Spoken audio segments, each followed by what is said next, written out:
할렐루야. 네, 주님의 이름으로 인사드립니다. 저는 한사랑교회에서 목양부와 청소년교회 그리고 한사랑 학당을 담당하고 있는 박준일 목사입니다. 아무래도 이 자리에는 저를 모르시는 분들도 계실 것이기 때문에 제 인사부터 간단히 하고 시작하려고 합니다. 제가 2014년도에 수련 목회자로 한사랑교회에 파송을 받게 되었는데, 수련 목회자는 그 훈련 기간이 3년입니다. 당시에는 감리교 이 교류와 장정 그 법에 따라서 3년이 지나면 반드시 다른 곳으로 임지를 이동했어야 하는데, 제가 수련 목회자 훈련을 받는 둘째 해에 이 법이 대대적으로 개편이 되어 버렸어요. 그래서 제가 3년을 계획하고 왔다가 지금 9년째 한사랑교회에서 열심히 사역 중에 있습니다. 여러분 나이에서 한번 9살을 한번 빼보십시오. 바로 그때입니다. 생각만 해도 좋은 때 아니십니까? 저도 총각으로 왔다가 어느새 결혼도 하고 아이도 둘이나 낳고 젊은 아재가 되어가고 있는 것 같아요. 은혜로운 그 찬양 가사 중에 혹시 그 찬양의 가사를 기억하십니까? 우리 만남은 우연이 아니야. 우리 옆 사람과 한번 그렇게 인사해 볼까요? 우리 만남은 우연이 아닙니다.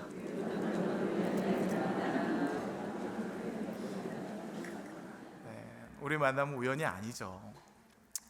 제가 주일 대예배는 한사람께서 9년 만에 처음 이렇게 섬기게 되는데, 오늘 이 말씀의 자리가 우연이 아니라 하나님께서 예비하신 우리의 만남이요, 선하신 계획이 있는 그러한 만남이 되는 줄 믿습니다.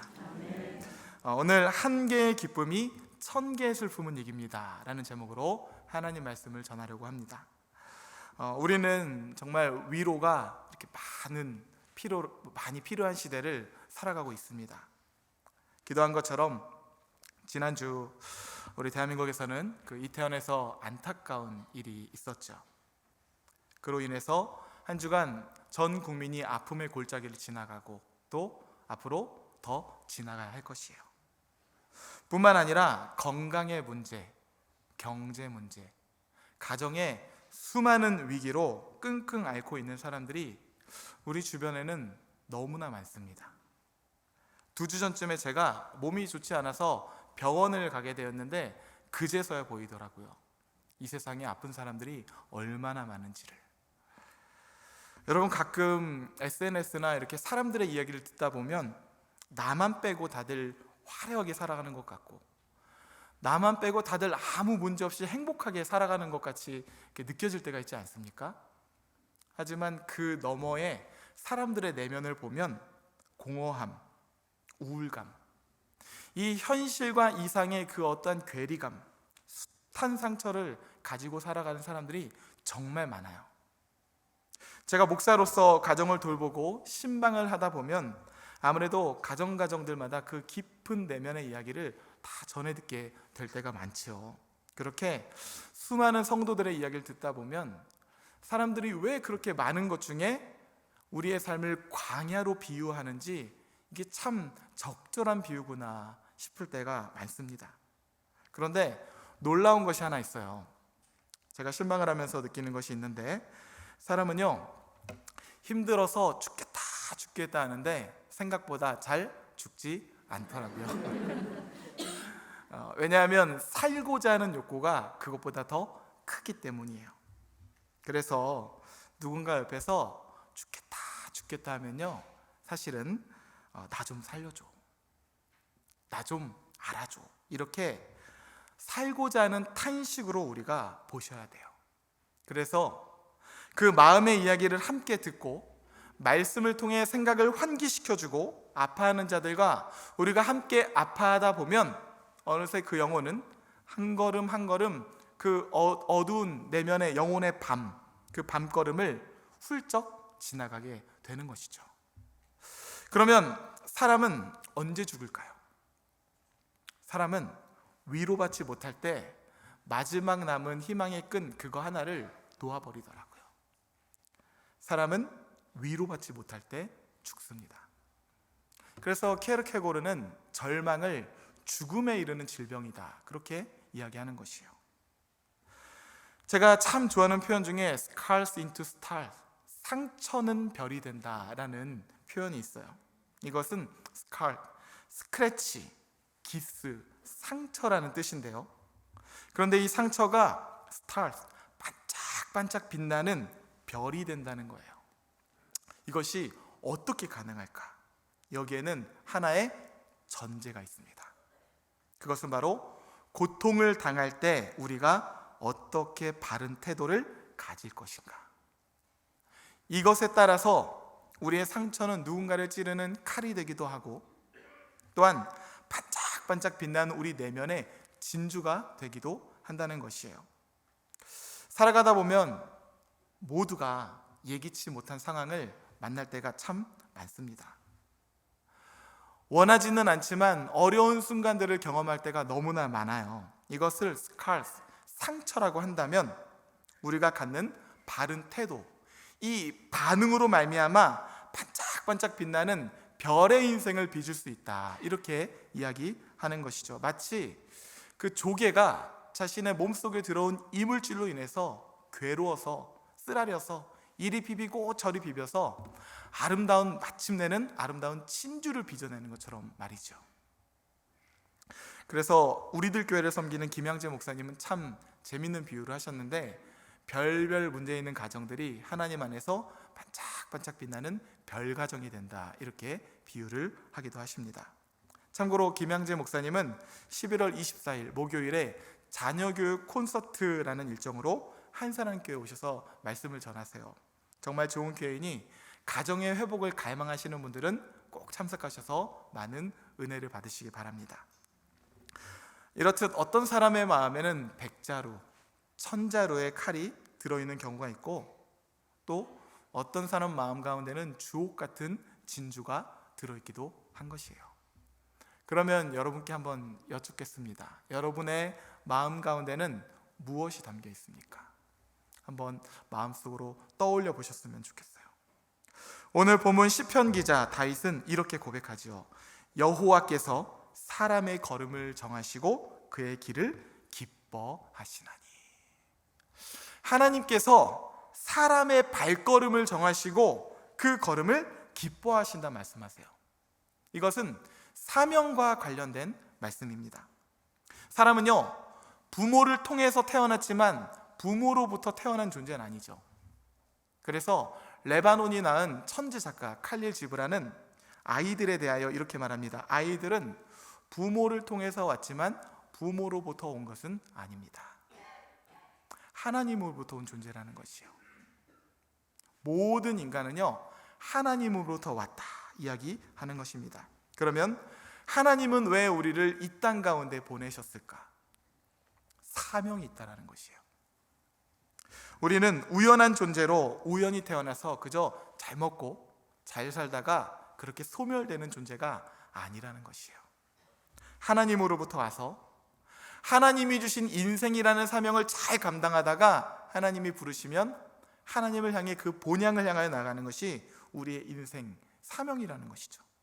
그래서 말씀하세요. 여호와께서 사람의 걸음을 정하시고 그의 길을 기뻐하신다. 각 사람을 향한 하나님의 때와 하나님의 방법과 하나님의 열매가 있다는 것이죠.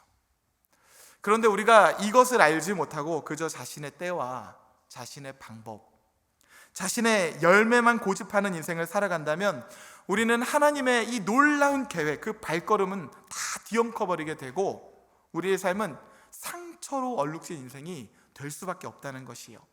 그래서 잠언 기자는 말하죠. 사람이 마음으로 자기의 길을 계획할지라도 그 걸음을 인도하시는 이는 여호와시니라. 여기에는 고통의 문제도 그 연장선상에 있습니다. 성경에는 고통에는 하나님의 분명한 뜻이 있다고 그렇게 말씀하시죠. 그래서 기독교의 탁월한 변증학자 C.S. 루이스는 고통을 우리를 향한 하나님의 확성기다, 귀먹은 세상을 불러 깨우려는 하나님의 메가폰이다, 그렇게 말하는 것이요. 그 확성기를 붙잡고 정신 차려, 나를 좀 봐, 다시 나에게 집중해, 큰 소리로 말씀하신다는 것이에요. 행복이 하나님의 달콤한 속삭임이라고 한다면, 고통은 확성기처럼 들려오는 하나님의 음성인 것이죠. 왜요? 심령이 가난한 자는 복이 있기 때문에 그렇습니다. 때로는 우리가 하나님의 선하신 뜻을 다 이해할 수 없지만 현재 당하는 고난이 장차 우리에게 나타날 하나님의 영광과 좋게 비교할 수 없음을 믿고 나아간다면 우리는 절망 가운데서도 소망을 향하여 나아가면서 서로를 위로할 수가 있는 것이죠. 왜요? 선하신 하나님을 믿기 때문에. 그래서 오늘 본문의 다윗은 이런 고백을 하나님께 올려드립니다. 그는 넘어지나 아주 엎드러지지 아니함은 여호와께서 그의 손으로 붙드심이로다. 믿는 사람도 넘어진다는 거예요? 안 넘어진다는 거예요? 넘어질 수 있다는 거예요. 넘어지고 또 넘어지고 또 넘어지고 수십 번, 수백 번 넘어질 수 있지만 분명한 것이 있는데, 우리가 넘어지나 아주 엎드러지지 아니함은 하나님에서 오른손이 우리를 붙잡고 있기 때문이라. 지금 이 자리에도요, 우리가 인생의 수많은 문제들을 가지고서 아주 엎드러지지 않고 이렇게 모여서 함께 예배하는 것, 이것이 바로 그 말씀의 증거 아니겠습니까? 저는 이 말씀을 묵상하는데 너무너무 위로가 되더라고요. 여러분, 목사는 넘어질까요? 안 넘어질까요? 목사도 넘어지죠. 다만 표정 관리를 잘할 뿐입니다. 왜 안 넘어지겠어요? 그런데 제가 신방을 하면서 저도 얼마나 많이 넘어지는지 제 삶을 이렇게 성도들에게 나누다 보면 성도들이 어려운 이야기를 하다가 이 대목에서 그렇게 큰 은혜와 위로를 받더라고요. 아, 나만 그런 것이 아니구나, 아마 그런 마음을 갖는 것 같아요. 그런데 저 역시 이 말씀을 묵상하는데 왜 이렇게 은혜가 되고 위로가 되는지, 하나님이 내 연약함을 아시는구나, 내가 넘어진다는 걸 하나님도 아시는구나, 하나님이 우리 넘어지는 거 아신다는 거예요. 우리가 연약한 존재라는 거. 그런 우리에게 인생이라는 사명을 주실 때에는, 그래, 넘어졌네, 어차피 안 될 거였어, 어차피 넌 안 될 거야, 그렇게 말씀하시는 것이 아니죠. 뭐라고 말씀하세요? 두려워하지 말라, 내가 너와 함께함이라, 놀라지 말라, 나는 내 하나님이 됨이라. 내가 나의 의로운 오른손으로 너를 붙들어서 이 넘어질 자리에서 너를 일으켜 세워서 그리스도의 장성한 분량에 이르기까지 내가 너와 함께 할 거야, 이렇게 약속해 주는 줄 믿으시기 바랍니다. 여기에 바로 소망이 있는 것이에요. 이 약속의 말씀을 붙잡고 살아가는 사람들은요, 상처와 고난 속에서도요, 그 영혼이 유린당하지 않습니다. 그의 넘어짐이 그 사람의 인격을 파괴하지 못해요. 왜냐하면 그런 사람에게는 고난을 향한 올바른 태도, 하나님에 대한 고백이 있기 때문인 것이죠. 하나님께서 사람의 걸음을 정하시고 마침내 가장 선한 길로 인도하실 것이라는 이 분명한 믿음이 있기 때문에 넘어지지만 낙심하지 않는다는 것이요. 그래서 우리가 고난 가운데 있을 때 무엇을 해야 할까요? 하나님께 기도해야죠. 시편 기자 말합니다. 내 영혼아, 내가 어찌하여 낙심하며 어찌하여 내 속에서 불안해하는가? 너는 하나님께 소망을 두라. 그가 나타나 도우심으로 말미암아 내 하나님을 여전히 찬송하리로다. 제가 참 좋아하는 찬양 중에 온 맘 다해라는 찬양이 있습니다. 그 찬양의 가사를 보면 이런 고백이 있어요. 나 염려하잖아도 내 쓸 것 아시니 나 오직 주의 얼굴 구하게 하소서. 다 이해할 수 없을 때라도 감사하며 날마다 순종하며 주 따르오리다. 이렇게 고백합니다. 저 역시요, 기도할 때 하나님의 크신 계획을 헤아리지 못하고 이해하지 못할 때가 너무나 많아요. 그럴 때면 저도 기도할 수도 없습니다. 그저 하나님, 하나님 하면서 이 하나님의 이름을 부르는 것이 전부예요. 그런데 놀라운 것이 있는데, 그렇게 하나님의 이름을 부르다 보면 어느새 제 마음의 고백 가운데도 이러한 찬양의 가사의 고백이 울려 퍼지게 되는 거예요. 하나님, 저 염려하지 않아도 하나님께서 다 아신다고 말씀하셨죠. 지금 이 모든 상황들이 이해가 되진 않지만 이 또한 하나님의 선하신 인도하심이 있을 테니 그저 감사하며 오늘도 순종함으로 나아가겠습니다. 상황은 변하는 것이 하나도 없는데 기도 가운데 하나님께서 제 마음 가운데 평안함과 담대함을 부어주셔서 독수리가 날개치며 올라간 같은 새 힘을 얻게 되는 것이죠. 울며 씨를 뿌리며 기도 중에 제 고난을 심었더니 하나님께서 행복의 열매를 맺게 하시는 것이에요. 그래서 다윗은 악인의 형통은 아침에 잠깐 푸르다가 저녁에 시들어버리는 풀과 같은 것이지만 의인은 잠깐 고난을 당할지라도 하나님께서 반드시 그를 일으켜 주시고 복 주실 것이니 낙심치 말라 선언하는 것입니다. 그럼 여러분, 다윗은 이 한 편의 시를 고백하기 위해서 어느 정도의 시간이 걸렸을까요? 오늘 본문 25절 26절 말씀입니다. 내가 어려서부터 늙기까지 의인이 버림을 당하거나 그의 자손이 걸식함을 보지 못하였도다. 그는 종일토록 은혜를 베풀고 꾸어주니 그의 자손이 복을 받는도다. 시편 37편 이 한 편의 시를 써내려 가기 위해서 다윗은요 그의 한평생의 시간이 걸렸다는 것이에요. 내가 어려서부터 늙기까지 의인이 버림을 당하거나 그의 자손이 걸식함을 보지 못하였도다. 우리는 어떻습니까? 한 치 앞도 바라보지 못하는 존재죠. 하지만 하나님은 인생이라는 우리의 삶을 그 사명을 향하여 그 완성을 향하여 나아갈 수 있도록 이른 비와 늦은 비로 그리고 때를 따라 돕는 가장 완전하신 하나님의 발걸음으로 오늘도 한 걸음 한 걸음 힘차게 인도하고 계신다, 그렇게 말씀하시는 것입니다.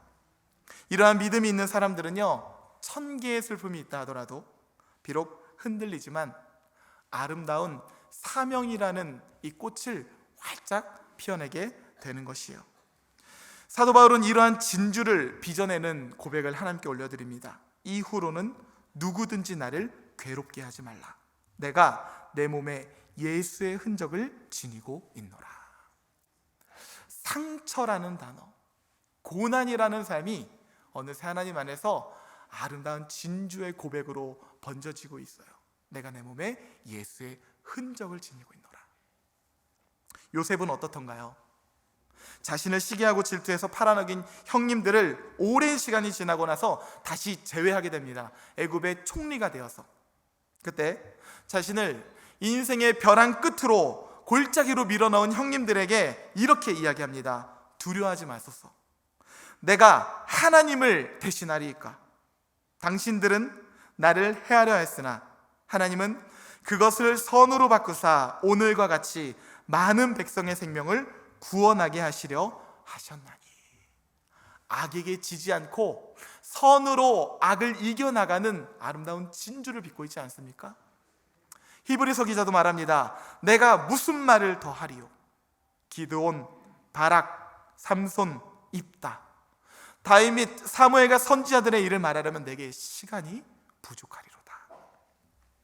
이른 아침부터 늦은 저녁까지 수고의 떡을 먹으며 저 또한 지친 이 기색을 띠고 집에 들어갈 때가 있습니다. 그런데 제 아이들이 저를 향해서 아파하면서 와락 안기고 저를 환영하면요 그 작은 품이 왜 이렇게 넓게 느껴지는지 모르겠어요. 아이들이 저를 안아줄 때 제 모든 수고와 아픔과 고난과 지친 기색이 한순간에 물러가는 것을 경험하게 돼요. 왜요? 사명이기 때문에 그렇습니다. 마찬가지예요. 하나님께서 하나님 그 넓으신 품으로 우리를 안아주시고 말씀으로 우리를 안아주실 때 우리의 모든 고난과 슬픔과 지친 기색은 하나님 안에서 반짝반짝 빛나는 별이 되는 것이죠. 제가 이른 비와 늦은 비, 이 단어를 묵상할 때 그런 생각을 하게 됩니다. 봄, 여름, 가을, 겨울 4계절 때를 따라서 하나님께서 계절 과일을 우리 가운데 주시지 않습니까? 그 과일을 맛볼 때 얼마나 풍성하고 그 즐거움이 있습니까? 저도 과일을 참 좋아하는데 계절마다 주시는 하나님의 특별한 은혜와 이 놀라운 은총을 먹을 때 정말 이렇게 하나님의 은혜가 풍성한지 모르겠어요.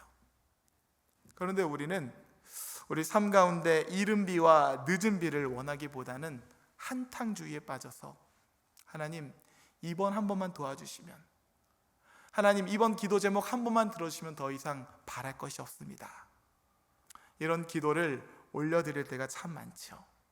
하지만 그런 목마름은 절대로 해결되지가 않는다는 것이에요. 그럼 우리의 목마름은 언제 해결이 될까요?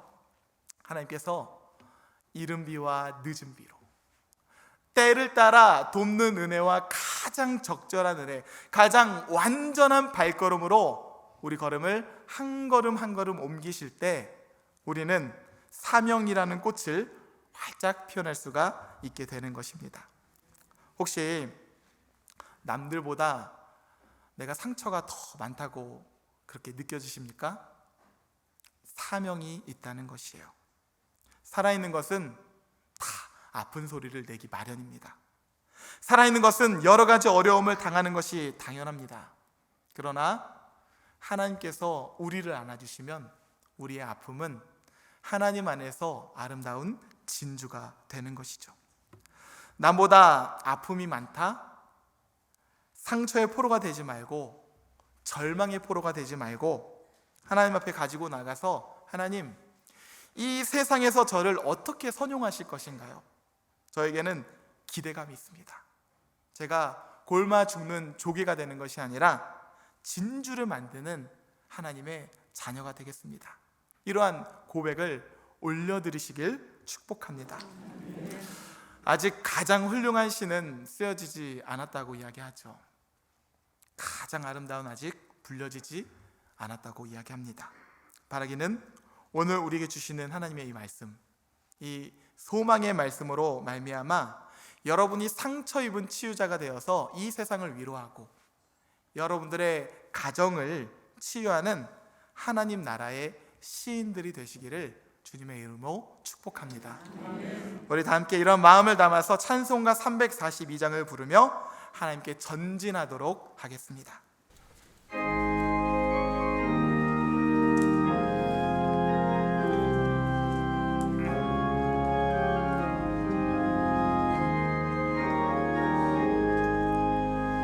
너 시험을 당해 죄 짓지 말고 너 용기를 다해 못 물리치라. 너 시험을 이겨 새 힘을 얻고 주 예수를 믿어 늘 승리하라. 그의 위로를 빌라. 주님 내 편에 서서 항상 도우시리. 내 친구를 삼가 잘 선택하고 너넥을 삼가 늘 조심하라. 너 열심을 다해 충성하고 온 정성을 다해 주 봉사하라. 우리 구주의 힘과 그의 위로를 빌라. 주님 내 편에 서서 항상 도우시리. 잘 이기는 자는 상 받으리니 너 낙심치 말고 늘 전진하라. 내 구세주 예수 힘 주시리니 주 예수를 믿어 늘 승리하라.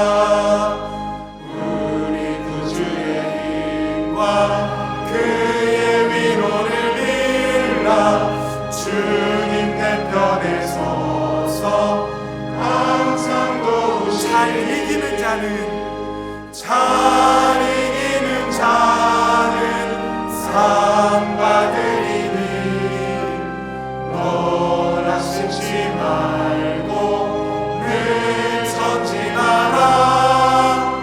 내 구세주 예수 힘 주시리니 주 예수를 이것이 바로 우리를 향한 하나님의 뜻입니다. 우리 구주의 힘과 그의 위로를 빌라. 주님 내 편에 서서 항상 도우시리. 우리 잠시 기도했으면 좋겠습니다.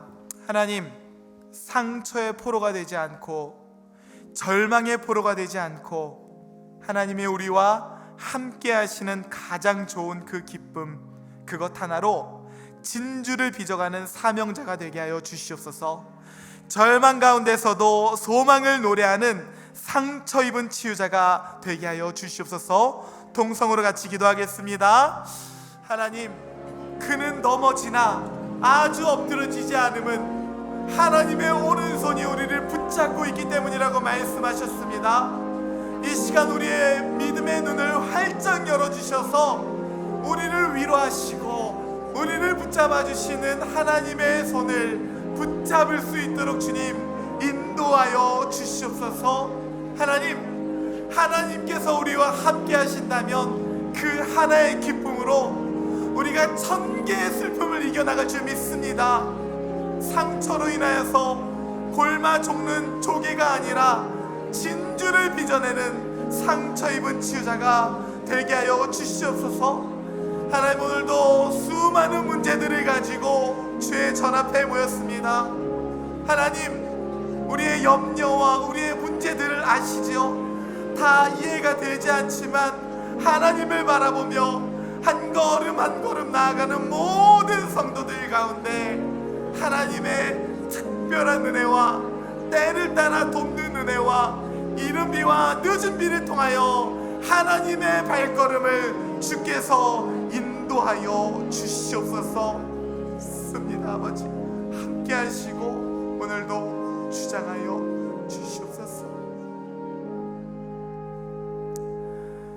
하나님, 이 아침에 주의 사랑하는 백성들이 기도하며 주님을 기다립니다. 절망의 수렁에서 주님을 바라보는 시선들도 너무나 많습니다. 하나님, 약속하신 대로 주의 백성에게 소망을 허락하여 주시옵소서. 기도하며 기다리는 이들에게 은혜를 베풀어 주사 넘어진 그 자리에서 굳세게 일어날 수 있는 새 힘을 부어 주시옵소서. 하나님을 믿는 자들이 어떠한 상황 가운데서도 하나님께서 함께 하신다는 약속을 꼭 붙잡으며 1000개의 슬픔을 이겨나가는 능력을 더하여 주시옵소서. 예수 그리스도의 이름으로 기도하옵나이다. 아멘.